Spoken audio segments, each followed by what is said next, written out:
And hello and welcome to Echochamber, where I talk about whatever, whenever, however I want. And today we go into Cold Steel 3's spoiler talk, which is, most of my Echochamber's nowadays. Spoiler talks for the series. Today we are going to be doing part of the spoiler talk, for the sake of bridging the gap between Cold Steel 3 and Cold Steel 4 a bit more. I think I'm going to split it up. It also gives me a bit more time to focus on specific topics. This one in particular is going to be more of an extended review of the game. Basically, I'm going to give my opinions on, say, the characters, the plot development, as well as my general opinion on the way that the franchise is moving forward. Now, I've played all the games before this. At this point with Cold Steel 3, if you have not played Sky, Crossbell, or the previous Cold Steel games, you probably shouldn't be listening to this, so spoiler warning for this, and for everything else in the future as well, basically, with this series. This one is going to be directly discussing characters, the plot, character development, the general franchise going forward. So, probably definitely a bad place to listen to if you haven't played all the games prior. So, first, at the general recommendation, and I didn't think of this was a good idea coming from Sky in the comments, the idea of using a tier list to basically lay out a format that I could use to discuss the characters, because I was going to do that anyways. I didn't think of doing it this way, though. So let's just go down my list that I made, and then who's ever left over, we'll go through them at that point. First off, Rean. So these tiers are basically as best of the best. I love these characters. Have them all the time. They're just the things that make this franchise one of the things that makes it so special. Great characters. They're not quite at the point where I'm like, yeah, they're just, like, my favorite stuff, but they're great, and I like them. B, I'm going to put as stuff that I'd like to see come back. Active characters I enjoy, I'd like to see them come back, that sort of thing. C, they're good for world building.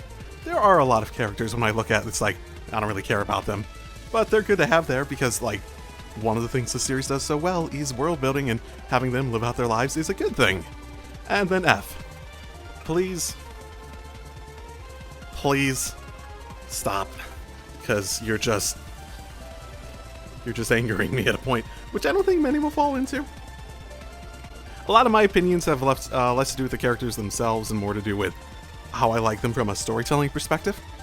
So, some of them have to do with that. For example, Rean. Rean is the definition of S tier. He is my favorite protagonist at this point, I gotta be honest. I think I liked Lloyd more before Cold Steel 3. More so because I felt like he was the one I related to the most in terms of demeanor, how I approach life, stuff like that. And while I don't relate to Rean as much as Lloyd, his journey is just, especially once he became a teacher and it just fit him perfectly, you could really look back on everything he went through and it's just like, his journey has the most development. It is the most interesting. It has the highest highs and the lowest lows. And it's just, you feel for the guy, too. He's a really good character in the series, and he's definitely up there. And after that, Altina. Also, in the same frame of mind, basically. If you were to ask me what character in the series has had the most development as a person, I gotta be honest, Altina.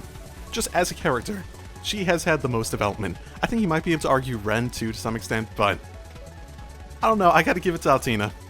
There's also an aspect of her that just, you want to protect. After that, Yuna, who I would say probably A or B. I like her. She didn't exactly become my most favorite of favorites. I think she played well. I think she's a cool character, but ultimately it's like, not quite like, oh, I really like her. It's like, yeah, I like her. Like, I think I'm gonna do most of this on instinct. That sort of thing. Her story was ultimately a good way to connect Crossbell and all that sort of stuff, and really make the stakes of everything beyond Erebony itself feel truly important. So I like her involvement in the game, definitely. Kurt, who is, I don't know, Kurt's fine, but he's sort of just, fine. I like him. It's not like he's just there or anything, but it's just sort of, he'd be below Yuna and all that, but he's just so very, there's just not that much to him that interests me, I guess. He's not bad, but he's not, like, great or anything. He's on the lower end of B tier, I'd imagine. Misc. If you've ever watched any of my stuff in the past, there is one thing that I will say typically makes me like a character. They make me laugh. That is one thing. There's a lot to her, a mystery, an interest to her just existence in the story and whatnot, especially with the cliffhanger at the end of Cold Steel 3. That's interesting in its own right and would probably bring her up to A alone, but she also makes me laugh a bunch. So, yeah, she's way up there, definitely. After that, Ash. I gotta be honest, he really grew on me over the course of the game. He really is played out to be just like one of those standard delinquent types whenever I find him in here. I suppose it'll be interesting to see how his character arc develops, but the more you sort of dug into who he was and what made him tick, and what in his history made him tick, the more interesting he became. In the same frame, he makes me laugh somewhat as well, but not as much as, like, say, Misc. So, he's much more borderline here, but I think just out of how much of a treasure he can be, I think I want to give him a little bit of an edge there. Millium. Her relationship with Altina is very interesting. I'm still very curious about how the whole Ironblood thing was working. Rufus said something along the lines of, essentially, they looked up to the Chancellor in the same way those in Ouroboros might look up to their Grandmaster, which we don't really have a reference for either. If my speculation on all of it is correct, it has more to do with believing in the cause, the end goal, but seeming like it's always right is, I think, how he phrased it. Millium is a character. Yeah, I like her, but I like her as part of Class 7 and whatnot, and I think she gained a lot of development too, and I guess I really should have seen the whole, like, death flags coming up when she was, like, basically completely matured in her character development arc. And they made sort of a big deal out of it, even. Is she really dead, though? That's what I wonder. I presume she turned into that sword, but, you know, who knows, maybe that can be undone.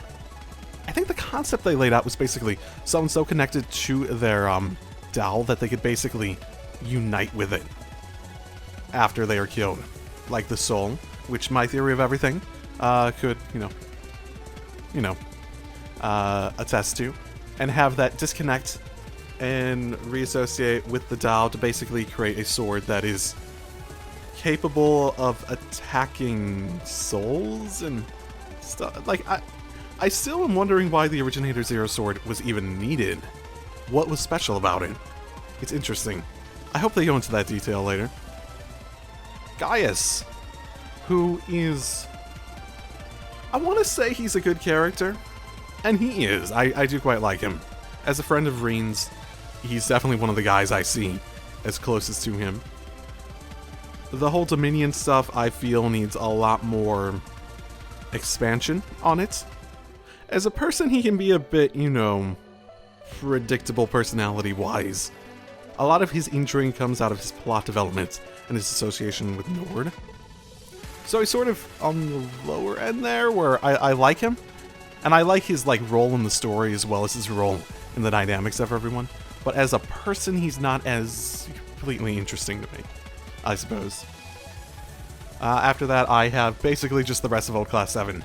Because these two, let's be real here, had the most notable roles by far out of Old Class 7. I suppose Emma had a bit too, but she was more vehicle for delivering some of the witch stories, while everyone else is more along for the ride. And that's sort of like how it was in Cold Steel 2, where it's like everyone got their development. They had a little bit more, and that's sort of the case with a lot of the characters at this point. If you're not one of the main characters in the game, if you're not say part of the new Class 7, you're probably not going to get a ton of development in that game. You might have one notable step forward, or at some point, some elaboration about how you had character development in between games, or something like that, sort of like with Tita that sort of thing, right? And that's sort of how the case is, because let's be real, Old Class 7 isn't part of the main cast anymore. They show up and they're basically the equivalent of guest characters. They're a bit above the typical guest characters, but they're not part of the main cast anymore. At least not in Cold Steel 3. So you start just getting into the other characters, where, like, you know, I liked Elisa, but she's sort of, you know, she's sort of like Milliam, where at this point, like, her is, like, I suppose she's like, you know, it's better to phrase, she's like Gaius, where a lot of the intrigue of her is more along the lines of plot development, like with her father and whatnot. And her as a person isn't necessarily as purely interesting. But ultimately, she's nice, basically. She's a nice girl. I like having her along. I wouldn't say that I'd be interested in her beyond that at this point, but, you know. I'm, sort of the same realm as Elisa in that realm. Like, I like her as a person, but she's just like, she feels more like she's part of the class at this point, where my opinions on her aren't, like, they don't elevate themselves outside of my feelings of connection to the class. She still has that plot relevant stuff like Elisa and Gaius have, but I guess that's just sort of where I am with her, opinion-wise. Elliot just awesome. I like Elliot. You know, he doesn't have as much lore stuff, but I don't know. There's something about him just from the first game that, the same reason why I have Gaius up there, is that I feel like there's a connection with them that isn't quite there with the rest of the class. So you, like, have the entire class stuff, and then you also have it with some of the closer friends within, like how Eustace has it with Milliam. And then you also have stuff like Rean with Elliot and Gaius, in my opinion. And then other stuff like Fee and Laura. Stuff like that, basically. Fee's a fun character. She isn't my favorite of the favorites. I'd say she almost has the opposite of, say, Gaius. She has her plot elements, but they're not really that interesting. She just has a connection to Zephyr and all those guys, basically. What makes her interesting is more her development from being young as a Jaegar into the Bracer and whatnot, as well as her general personality being one that makes me laugh a bit more when she, you know, when she tries. Eustace. It's sort of that situation where anyone in the Old Class 7, I'm not going to put below B, just because I really do feel a connection to them in that way, because I think the game's did a good job of making me care about the class as a whole, even if they're not someone necessarily that I find immensely interesting as a character in their, like, by themselves. It seems interesting because there's so much diversity in Class 7, where I imagine people's favorites are basically, you can pick and choose which ones are your favorites, then everyone else is just like, yeah, you're part of my friend group, yeah, you guys are cool, that sort of thing. That's sort of where I am with the Eustace, I suppose. Laura, though, I like Laura because of the dynamic that she has with Rean in the swordsmanship and whatnot. In the same way that I like Fee, she may not have as much plot relevance. She has a personality and dynamics with other characters that I find quite interesting, basically. Machias, the most generic, uninteresting of all the Class 7 characters. He doesn't even have a ton of plot relevance anymore. Even his father doesn't seem to be, like, in on the plans anymore. I still like him, for the same reasons I mentioned before, but he's probably, like, among the lowest for those reasons, basically. You notice I haven't put anyone in C yet? It's probably because I'm going through more important characters I like at this point, so don't think too much of it. Sarah, you know, you think for someone that is clearly made to be funny and whatnot, I don't know, like, if I made this after, like, Cold Steel 1 or 2, I'd probably put her up here, just because her in a teaching role was very interesting.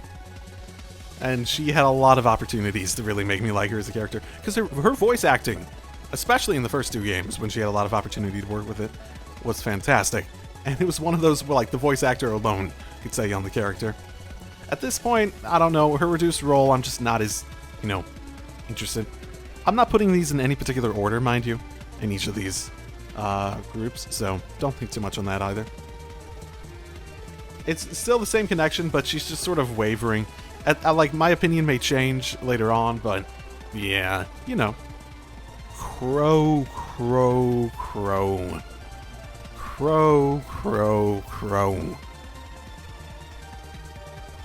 I should put him next to Rean so they can, cuddle. Crow's interesting. From a Cold Steel 3 perspective, it's hard to have much opinion on him, because he basically did not remember much for most of it. I have a feeling he had vague memories of stuff, hence why he just arbitrarily referenced stuff at times, but he didn't really, connect it to people or specific places or events, that sort of thing. Outside of that, yeah, he's one of those characters that typically made me laugh, and his dynamic in the story is probably one of the most interesting one. Almost want to put him in S. Nah, sure, I'll put him up there. He's ultimately one of those characters that just sort of made the story as good as it could be because of his involvement in it. So after this, Thors Alumni. Toa is... I like her as a friend to Rean. There's a lot of reasons why I sort of want to put her in F, but I like her as a friend to Rean. I like her as an instructor. I like her place in the story. Less so aspects of her design. She's an interesting, I wouldn't say foil, but parallel to Rean, of being someone very similar to him. And that's obviously the intention. Angelica is...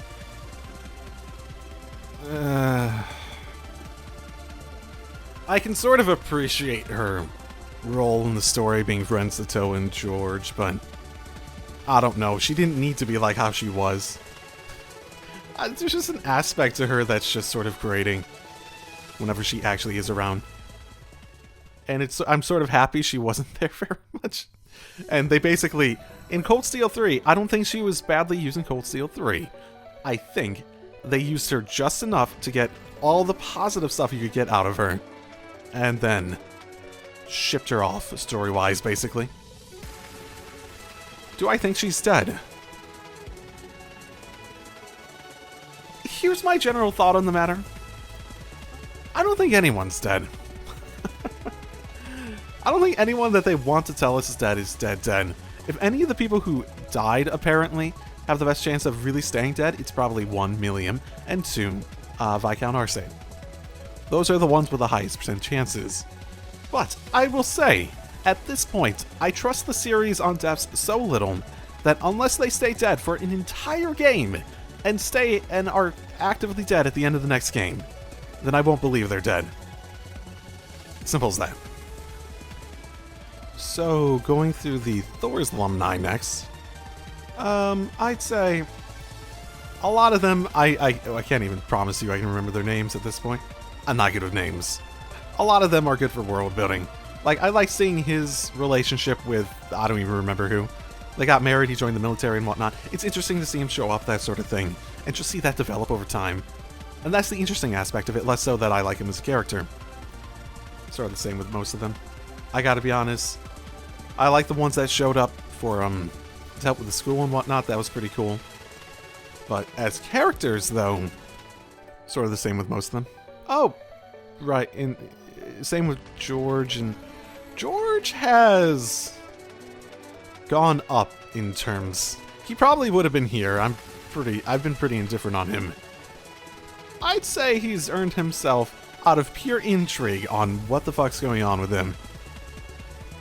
I'll like to see them come back. I'm not fond of him, but I like his role in the story now. There's a lot more to it, and it provides more dynamics of betrayal than just, within Class 7. Yeah, also like that. I don't mind Kenneth, but, fish and go die. Could they just think of something different? I swear to goodness. It's always fishing. I just don't care anymore. Like, it's a thing in the first one. They even tried to introduce snowboarding in Cold Steel 2. Where's that? Give me my snowboarding minigame back. Why is it always fishing? I do really like Lind and, oh my goodness, I'm blanking on her name. I like their dynamic, and I like them as characters, too. Out of the Thors alum that I quite like, they're up there, basically. Sort of the same. Much the same. Monk is probably closer to them, though. He has a unique aura. He's probably... I know these don't mean anything, but out of all the ones here, he's not quite that, like, oh yeah, you know what? If my tier is I'd like to see them come back, I like Monk. Monk has a weird, unique aura to him that's pretty cool. So, yeah, I think I put him up there. And probably the weirdest thing, I've really grown to like Patty Cakes. In the same way Rean has, basically. His development's quite good, ultimately. So, she's interesting. From just a pure plot perspective. I don't think she ever had that much personality to her. She's no Reese. She's no Reese. So, I think Neidhart counts as a Thors alum, technically. I don't really have much care for him, though. Maybe just because it's been so long since I played the first two games. He's just sort of someone that's there at this point. And current Thors students. How about Cedric? Oh, Cedric. Do I hate you completely for trying to kill Altina? Or do I think that you're a very interesting character that deserves to come back and not burn in Gehenna? Oh, I don't hold grudges. Maybe I do. I did put fishing down there. I hate that I'm like sort of judging Kenneth and Annabelle by their fishing association, but I sort of am. It's not like they haven't had their story already either. Feels like that's mostly been played out.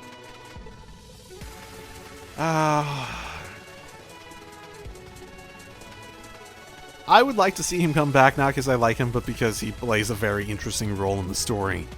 It would be very interesting to see what develops from this. Him being so involved. Him basically being power hungry and mentally unstable. To the point that he was going after the Testarossa. Interestingly, Freddy is just the weirdest fucking guy ever. But he's also the weirdest fucking guy ever. So it's like, yeah, you know what? He's pretty interesting, I suppose. She has another martial style to her family, right? I don't dislike her, but, you know. I guess I don't care that much. And, you know, proud Erebonian man. I don't dislike him, but I think most of his appeal is the joke. And that will wear out its welcome pretty quickly. Same with her. She's an interesting perspective on the Jaegars from a sea perspective. Because we never heard about that before. She's an interesting perspective on Northumbria. A lot of the students, it's like, I like them, but it's like, mainly it's like, I don't like them, and, well, fuck, that sounds weird. You know what I mean, I hope. There's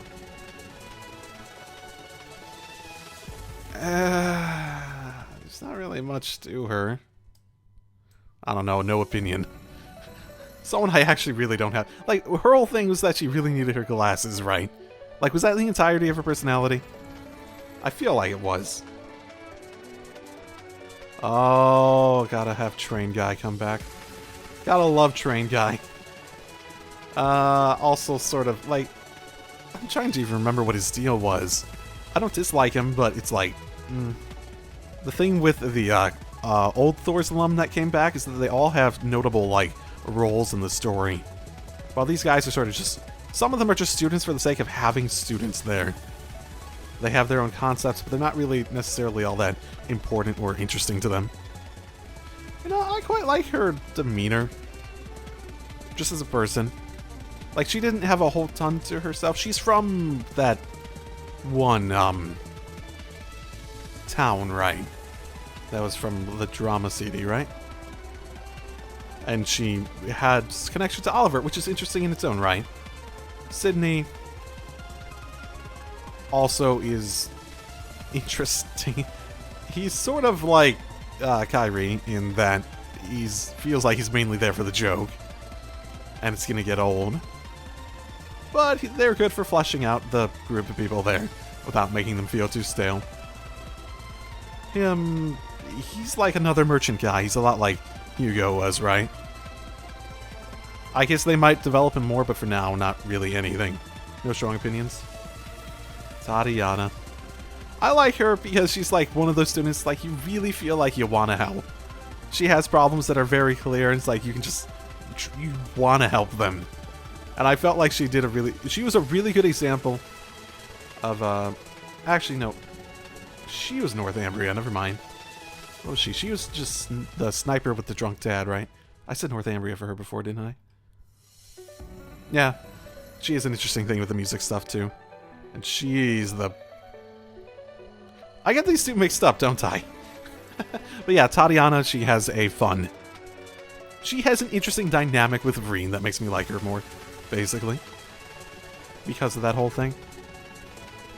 And Mr. tries way too fucking hard at everything and fails, and... I don't know. Feels like the majority of his personality is me feeling bad for him. It's hard for me not to put Randy and Tio up here. They're not like my favorite characters, but honestly, if I thought about them in terms of like Randy's, I'd probably put Randy up there. At least from my experience with him in Crossbell, less so the experience with him in Cold Steel, just because he had a lesser role and the aspects of him that didn't shine as much just because of the situation he was in. I like Tio too, but if I think about her, I think like, yeah, I like her in the same way that I like, at the same level as I like Laura, Fee, Elite, and Gaius mainly. Might as well go through more of the Thors branch campus staff. Aurelia is just such a fucking character. She is such a fucking character. Like, I don't even remember what she was like in Cold Steel 2. It's been such a long time, but wow, she leaves such an impression. Such a fucking impression. It's like hard to talk about too. She's just like... I feel like someone may have made a comment of this nature on one of my videos or something like that. But I guess what she reminds me of is, you know those most interesting man in the world videos, like commercials? She's that, but in the Trails verse. I feel like I might have seen a comment of someone saying that at some point. Major Michael is... He's good for world building if I really think about it. He's good for establishing Claire's character more than anything. So, Schmidt, that motherfucking bastard, but he is very interesting as a person, at the very least. He is. The motherfucking bastard, though, I swear. Some days.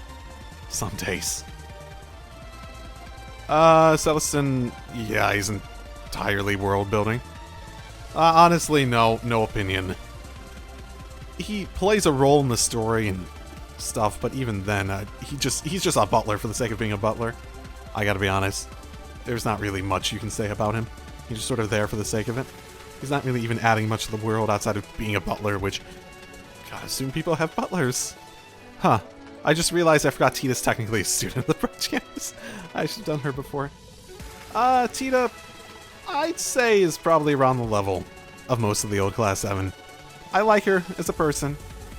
She has some interesting story roles, but ultimately it's not like I think she's just a fantastic character or anything like that.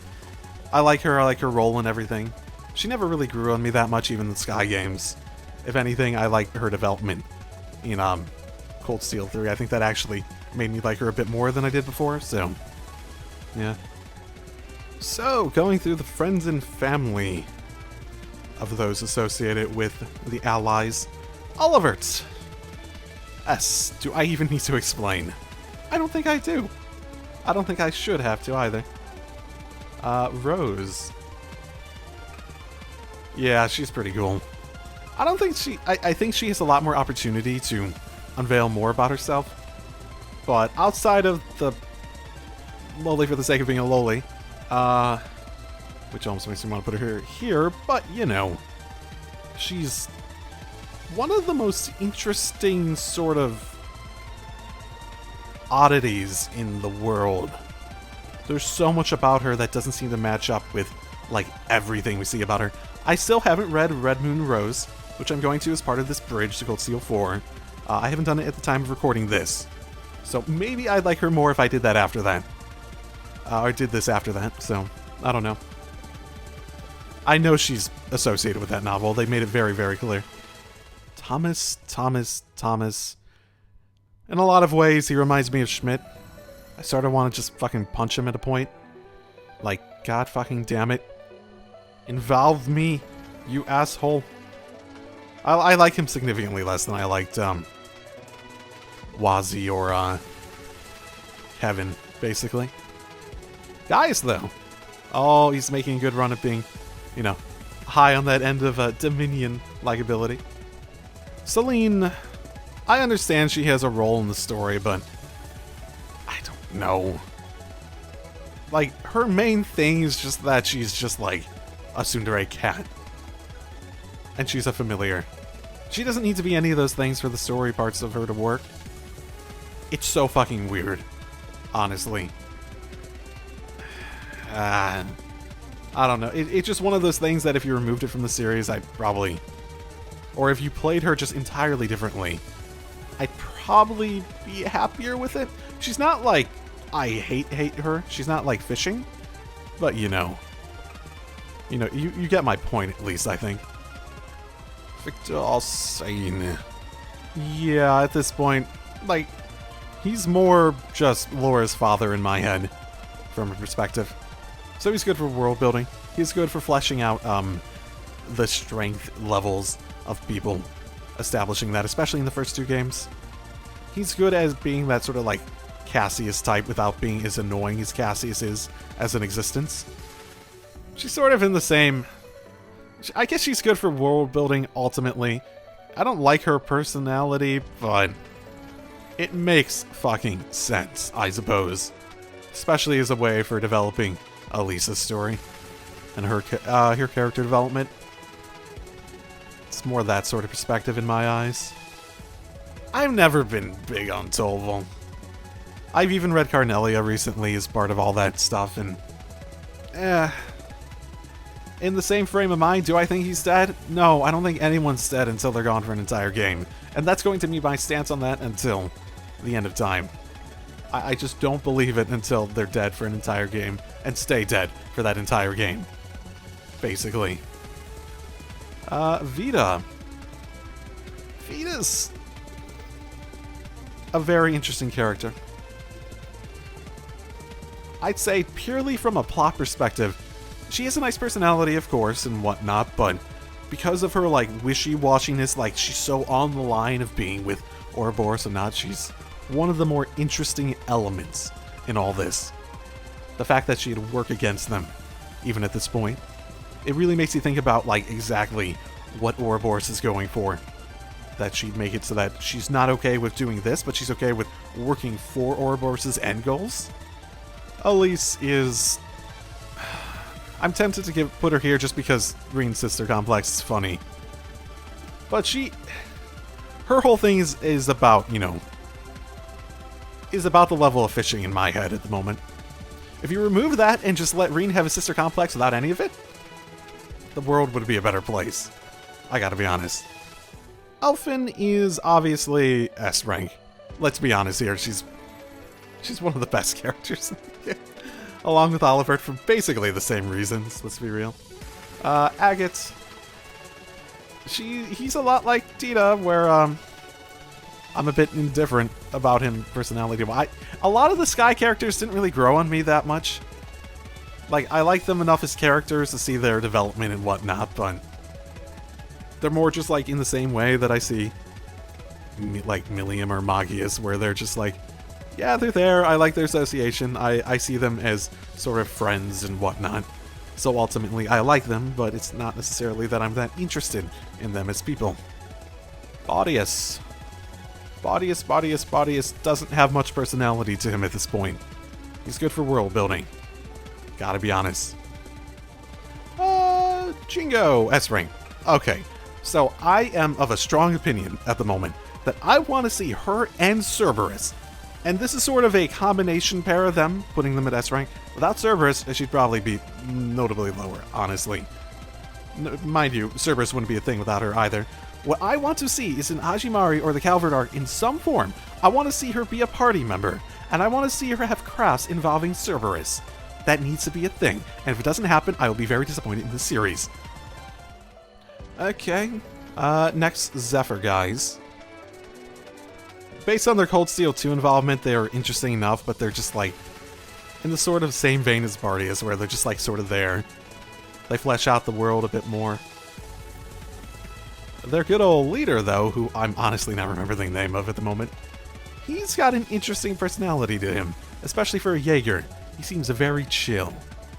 So, I'd be interested to see him come back, at minimum. Same frame of mind with the Jaegers. Shirley is just fucking Shirley, man. She's fucking crazy, and it's entertaining every fucking time. The voice actor they got for her to do it in English is just... She lands it. She lands it really well.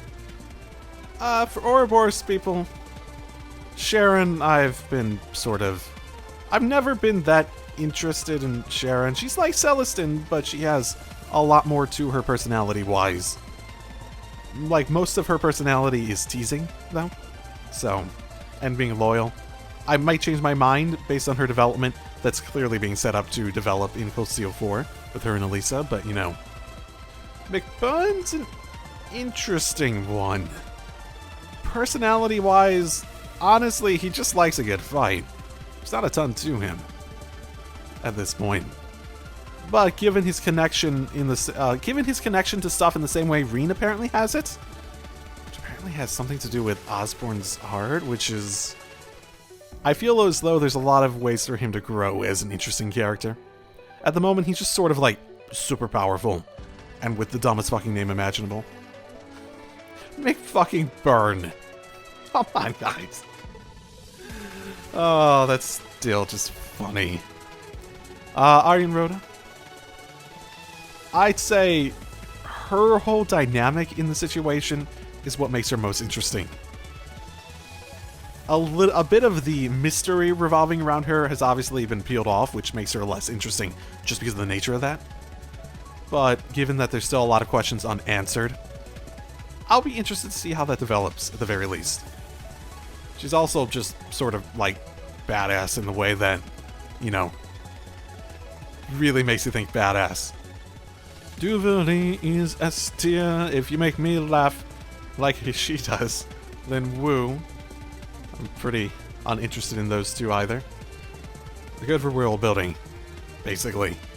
They flesh out the whole Stall Ritter quite well, without being that interesting of people on their own. Campanella, I don't know. He's mysterious, but a lot of that mystery is like... The thing about Campanella is that when he was first introduced, he was like that one weird rogue element between it all.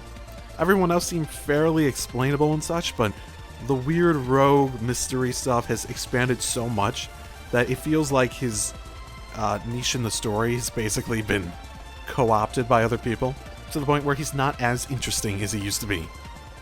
Oh right, I was told Rufus. So Rufus probably would be in B for the same reason.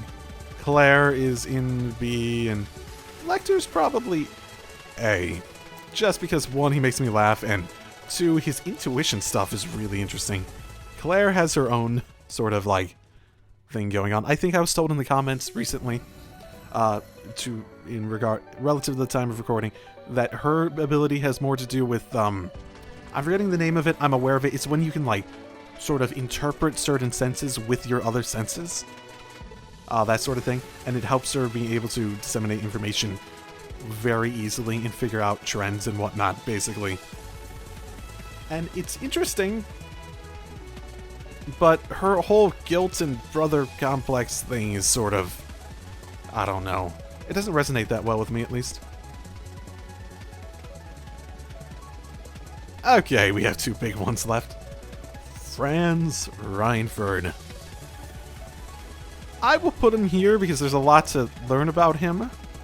But for now, his whole demeanor and whatnot is just so perplexing and interesting.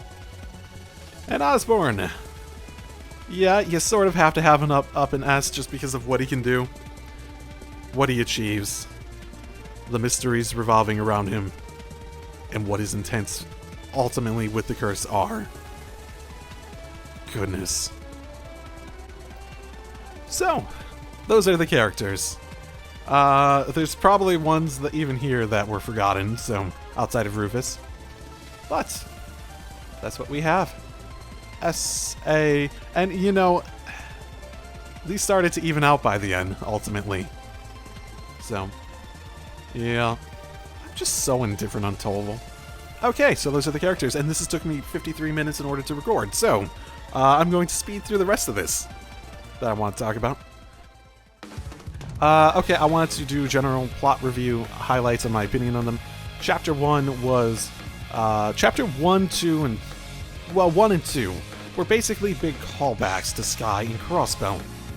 In a sense, it sort of feels like those were set up in order to essentially act as a way to siphon in the relevancy of Crossbell, the Crossbell duology and the Sky trilogy to make this a proper sequel to all of them and properly connect everything as being extremely relevant.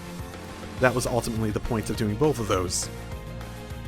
So those two chapters alone tend to hold themselves up based on solely that aspect of feeling like they're extensions of Sky and Crossbell.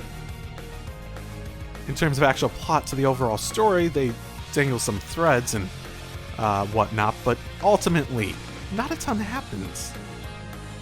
In Chapter 3, we start to actually get what feels like development of the actual internal plot itself, right?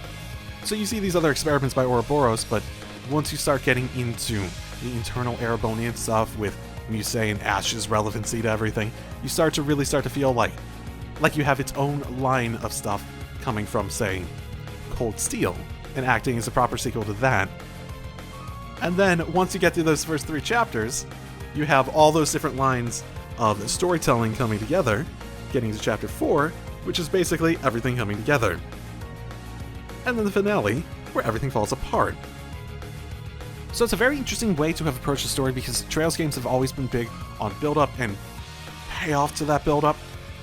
So, I think they did a very good job at it, while making each of the chapters themselves very interesting in their own regard, without losing my interest. I think in general, when you think about and look back on everything that happened, not much happened. Because basically, what you did is you went to these areas, found Ouroboros doing some experiments that they ultimately decided told them that they couldn't do anything, and went along with Osborne's plan anyways. I sort of figured Osborne's involvement in all of it was basically to let them go through with it, while also, you know, getting Rean involved, in order to essentially allow them to get to the point where their experiments succeed, as well as eventually stopping any, you know, fallout via Rean near the tail end of them, so they could basically just, you know, be convinced that they need to join him. But for the plots of the first 3 of 5, technically, chapters, more like 4.5, not a ton happens. I'm not saying it's a bad thing, they did a good job holding it up, but man, when you look back on most of these games, you realize how little typically happens in a game. And it's not necessarily a bad thing here, because they did a good enough job, but you know. Plot-wise, I enjoyed it, but when you just, like, look at it from a pure sort of almost objective logical perspective, you start to see cracks in the actual plot itself. It kept my attention for 100 plus hours, so I'm not complaining. It's just, when you step back, you think about it. The only game in the series I can really think of that honestly, truly just kept things coming and coming and coming, and everything was just constantly escalating, was Azure. So, I hope they do that in the future. I hope they go back to that, because I like Azure for various reasons. Maybe a little bit more plot-wise than Cold Steel 3, just because so little happens early on, technically, in Cold Steel 3. But they probably should try to get... Like, I hope Cold Steel 4, basically, takes that approach, where plot-wise, it's just everything's escalating until you get your answers, basically, at the end. And the last thing I wanted to talk about was thoughts on the overall direction of the franchise. I'd say gameplay-wise, it's definitely going in a direction I really like. Like I said at the end of the actual game, the gameplay just keeps developing in a way that I have more fun with it. It feels like more of a sandbox of strategy, and that's just way more interesting than trying to find the solution, the optimal solution, or anything else like that. At least in my mind. I'm perfectly willing to hold back on obviously broken stuff for the sake of having more fun, basically. Obviously they can balance stuff better, but if they go more in that direction of opening up strategy and making it feel like you can create your own strategy, I will gladly play this game on the hardest difficulties or whatever, so long as they're balanced so that you can actually do that. And I'll have a blast with them. Story-wise, I will say, a lot was revealed in this game by the end, but a lot also wasn't for the overall arc of the series. I will note, we are 8 games in, with a 9th one to end the arc, and it doesn't feel like a lot has been revealed between all of them, of the overall plans. Mind you, I have been developing my theory of everything, which will now include a general timeline and predictions of everything that happened from the beginning of the universe to the end of where the story is going. I think I have a generally good one, based on what we know, mapped out at this point. So, mind you, I feel as though there might be enough information to do that, but I'm speculating a ton in a lot of ways on that, so... And I fully expect to be contradicted on it by the end of Cold Steel 4, so, I think that's where I am going to leave it. I really hope we get quite a bit of answers by the end of Cold Steel 4 and Hajimari. That we really have a good feel for where the series is properly going to go towards its end. I know there are mysteries that need to be held, I know, but I feel like it's starting to get to a point where if you don't make real progress on all that stuff, you're going to start alienating people. Because we're so far into it, and it feels like not a ton has really, truly been revealed about what the fuck's going on behind the scenes. So for this Spoiler Talk series, I'm going to do in 3 parts. One where I talk about an extended review like I have here. A second one where I'm going to make predictions and whatnot for Cold Steel 4, and as well as just in general lore stuff, expanding some of my theory of everything thoughts. And then a third one where I will lay out my entire theory of everything video, and those will all be a part of my bridge of short, hopefully short, because this is over an hour already, at least recording wise, videos of moving forward into Cold Steel 4. So, I will see y'all next time. Drive safely, everyone.